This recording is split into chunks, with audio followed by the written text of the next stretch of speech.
हमारे तरफ से पर आपको भी स्वागत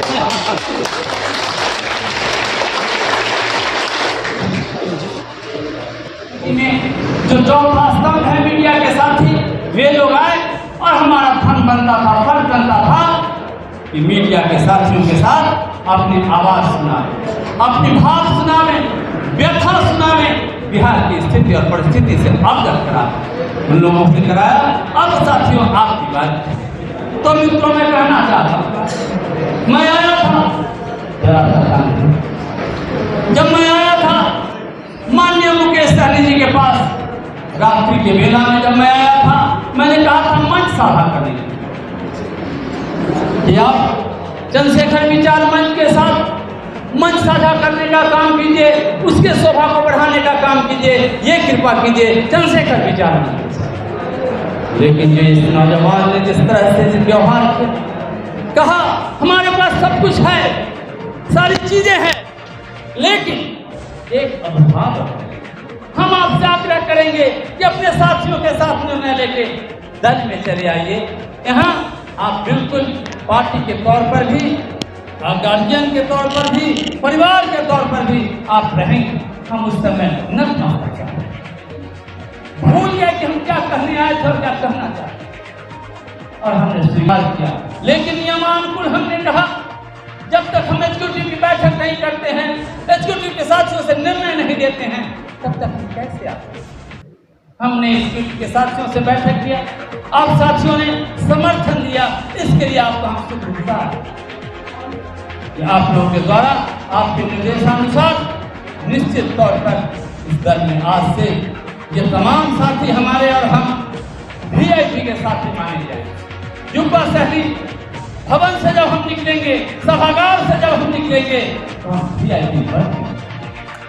तो मित्रों ऐसी परिस्थिति में हम इनके उदारता के लिए हम आदरणीय मुकेश सहनी जी को उम्र चाहे जो भी हो बधाई देना चाहते हैं, धन्यवाद देना चाहते हैं आपको उदारता को, और ये कहना चाहते हैं कि तुझे और क्या दूं मैं दिल के सिवा।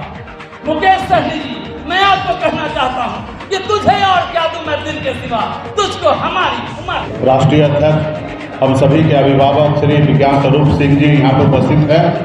डेयरी से यहाँ पर उपस्थित विवेक कुमार सिंह जी यहाँ पर उपस्थित है, और वैशाली जिला के जिला अध्यक्ष भाई निशांत सिंह जी यहाँ पर उपस्थित है, और तमाम हमारे युवा साथी यहाँ पे आप लोग आए हैं। आप सभी को बहुत बहुत धन्यवाद देता हूँ।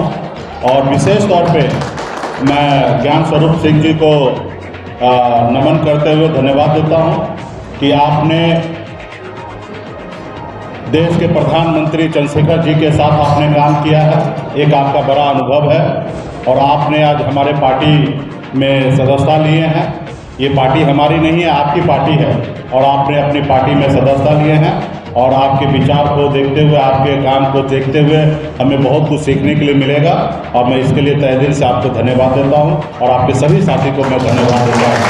हर एक व्यक्ति एक अपना किरदार को निभा रहे हैं इस संसार में, और उस किरदार को आपको समझना है कि वो पूर्व में क्या किए हैं, और वो पूर्व में अगर अच्छे किए हैं तो ये मान लीजिए कि आगे भी अच्छे करेंगे, और पूर्व में अगर वो गलत किए हैं तो आप मान लीजिए कि ये आदमी आगे भी गलत करेंगे।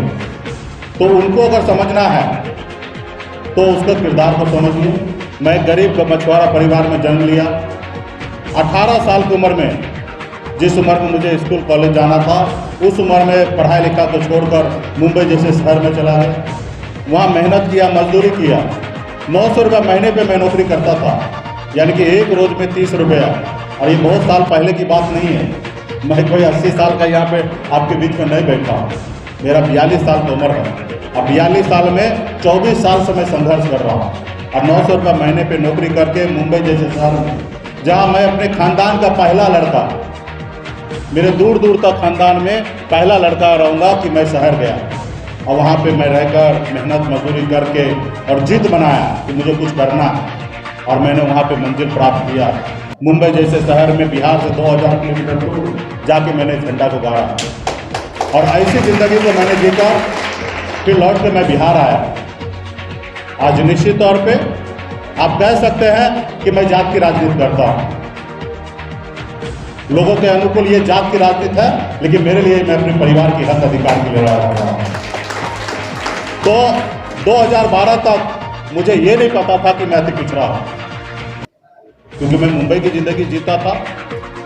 मुझे ये पता है कि मैं जात से सहनी हूँ, और ये मैं किस कैटेगरी में हूँ मुझे नहीं पता था। जब मैं बिहार में आया 2008 के बाद में छठ पूजा के लिए मैं बिहार आने लगा, तो 2012 में जब चुनाव का समय था, उस समय मैंने अपने सहयोगी से पूछा कि हम लोग किस कैटेगरी में हैं, तो उन्होंने बताया कि हम लोग अति पिछड़ा हैं। तो मुझे ये सब चीज़ से दूर रहकर हर जाति धर्म के साथ सम्मान के साथ मुंबई जैसे शहर में मैंने बिजनेस कारोबार को किया। और जब मैं बिहार आया मैंने देखा कि बहुत सारे चीज़ों में तकलीफें हैं, इसको कैसे दूर करना है। और अगर मैं जिंदा हूँ और कोई गलत हो रहा है तो मेरा फर्ज बनता कि उसको आवाज़ दे, उसके ऊपर वो उंगली उठाए कि ये गलत हो रहा है। अगर कहीं गलती हो रहा है, अगर कोई आवाज़ नहीं उठाए तो समझ लो वो व्यक्ति वो मुर्दा है, कि मुर्दा ही आवाज़ नहीं उठाया करते। अगर जिंदा है तो आपको आवाज़ उठाना है। बाबा साहब अम्बेडकर ने कहा अगर आप खाने के लिए जिंदा हो तो आपको मर जाना चाहिए। सिर्फ खाने के लिए जिंदा नहीं रहना है, कुछ करने के लिए जिंदा रहना है। इसलिए हम लोगों ने बिहार लौट के आया, मैंने देखा जो महाराष्ट्र जहाँ पानी का ठिकाना नहीं है, पहाड़ जहाँ हमारे पूर्वज पुरखे दुनिया को सिखाते थे, उस समय में महाराष्ट्र जैसे शहर में लोगों को रहने के लिए, बेहतर जिंदगी जीने के लिए व्यवस्था नहीं था। लेकिन आज वहाँ के लड़के लोग, युवा लोग कितने शान से जिंदगी जीते हैं, जन्म लेते हैं, 40-50 हज़ार लाख रुपया महीना वो कमा लेते हैं। आज उनके ज़मीन का करोड़ों का करोड़ का वैल्यू हो चुका है। आप उधर गुजरात चले जाइए, वो देखिए कितना विकसित हो गया। और हम इतना विकसित रहने के बावजूद भी आज हम कहाँ पे हैं। तो ये सब चीज़ को देखते हुए मैं बिहार में, और ख़ास करके मेरे अपने लोगों के लिए भी मैंने सोचा कि जब देश एक है, संविधान एक है, तो फिर हमारे साथ भेदभाव क्यों हो रहा है। जब देश में